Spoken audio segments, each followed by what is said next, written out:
Welcome back to Painting and Decorating. Now, I keep getting questions in the comments about what interior filler we prefer to use. Now, you already probably know we don't like using cork. It takes too long to dry most of the time. There is some good hybrid fillers, sealants coming out now that do dry, well, instantly really, and you can paint over them and they're pretty good.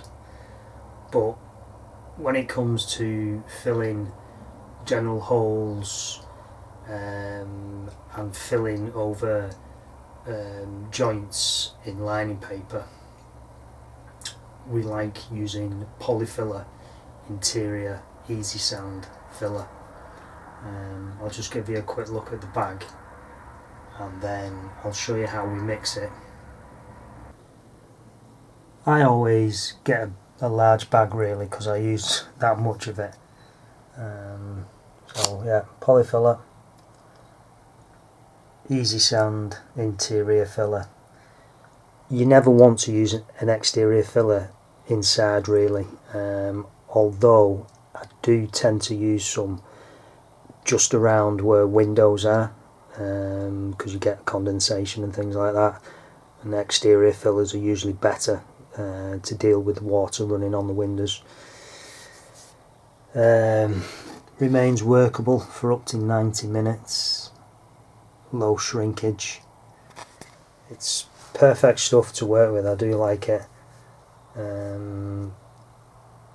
You don't really have to wait for it to fully dry before you can start work with it, as in you can actually wipe it back a little bit with the damp cloths in certain joints that you wipe it in. Saves on the sanding.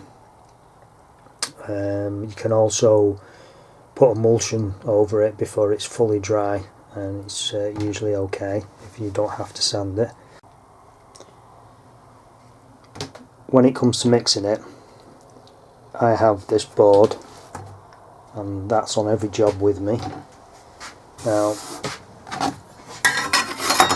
always make sure you keep it nice and smooth and clean. Now I usually clean it off after I've done any filling, and then I wipe it over with a damp cloth so it's nice and smooth. And I double check it before I mix any filler, just in case there's any lumps left. That's not too bad. And what I usually do is I just use a scraper and get a little bit out. I'm only going to use a little bit for this demonstration.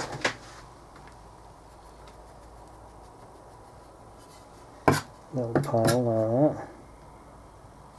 Spread the top out a bit. Small hole in the centre. And I always have this cup on a job. That comes in handy for a few things. That small amounts of water.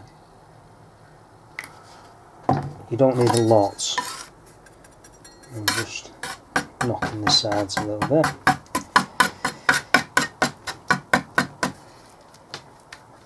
A little bit more water.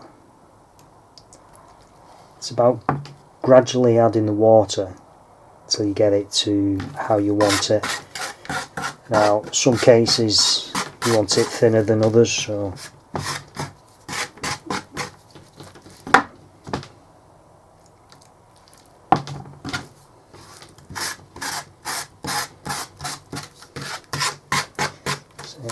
I've probably added too much water there now. I'm doing this one-handed as well. But you don't have to worry, because you can add some more filler. Just like that.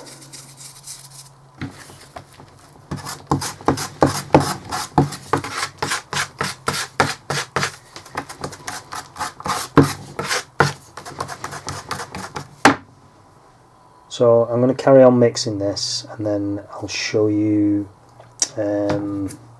filling a joint with your finger, because certain areas you can fill using your blades, and then there's other areas that just work perfect using your finger.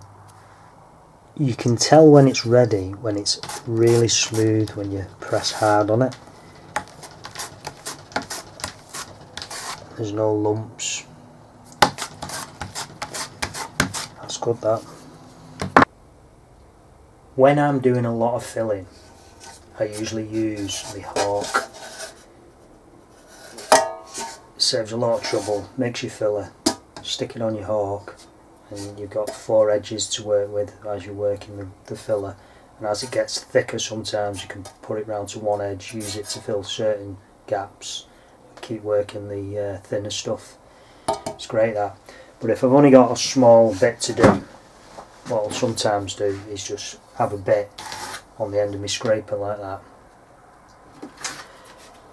Now, usual holes on the flat surface, you can just use a filling blade and a knife and just fill where you need to. And when you're actually filling, you want to just fill the hole and then wipe off any excess filler. Don't leave it, because you're just leaving yourself more work to do, because then you have to sand it back more. Most fillers always need 2 goes. The first one only ever sets a foundation for the hole, always leaves a little bit of a deviation. So once it's dry, light sand, fill it again, and usually it's okay. Now,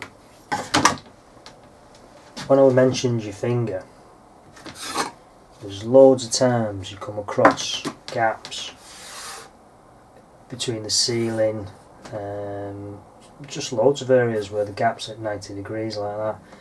Now, using blades can be very difficult to get it right, because you get bits on the wall, and because the blade's sharp, it can pull on a surface and it just makes it more difficult. Skirting boards as well, they're always like mountains, or the gaps are quite wide and there's different deviations in the plaster and things like that, so using blades can be difficult. So a little bit of them on your finger and you wipe it along, and it really does work perfectly. And then what you do is you wipe off any little bits where you've gone over, and that's perfect. You can leave that about 90 minutes and then wipe it back with a damp cloth, and usually that's okay. You don't have to do any more to it. And again, you can paint it after about 90 minutes as well. So yeah, that's perfect. Alright, that's it for this video.